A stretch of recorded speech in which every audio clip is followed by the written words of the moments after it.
Yeah, so I made the video about the wilderness, and I didn't want to make that video way too long. So I said I'm going to share with you a question that I asked God when I was in my wilderness, because I wanted to understand what is going on, and I'm the person who never really asks God silly questions. I don't go on my knees and say, I always say, let your will be done. But I can tell you that much. When you are in the wilderness, there's so much happening. So much happening, and on the other hand, you're broken.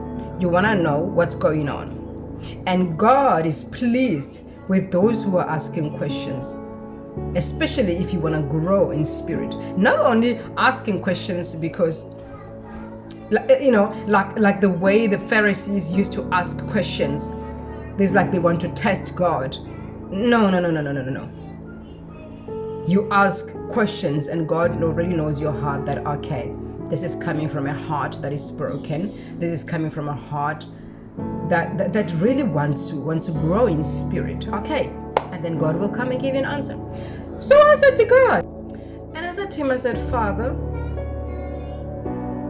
I know you love me. That I know for sure. I love you, but I don't know my heart. You know my heart better than me. But I know that I love you. I don't love you because of the things that you have done in my life, and the things that you are doing in my life, and the things that you're going to be doing in future. I love you for who you are. And I just want you to help me understand which one is worse, spiritual abandonment or rejection.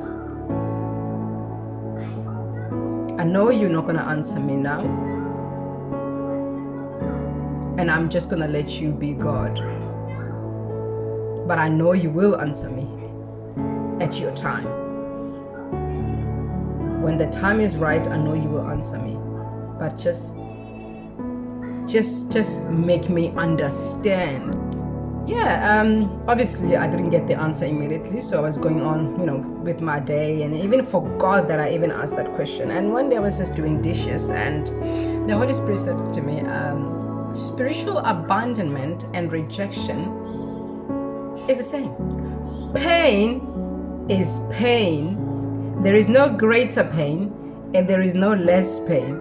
Pain is pain. But the good thing about spiritual abandonment and rejection is it leads you straight to me. It leads you straight to God. Because when you are abandoned, what does the Bible say? When you are rejected, what does the Bible say?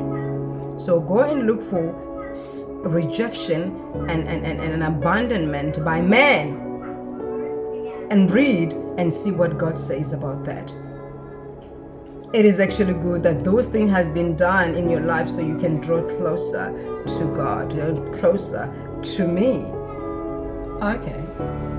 And God later said to me again, look at sin. This is how I see sin. There is no greater sin and there is no lesser sin. Sin is sin. What does it do? It drives you away from me. Whether it's murder or whether it's stealing, it's the same thing. It drives you away from me. That's why.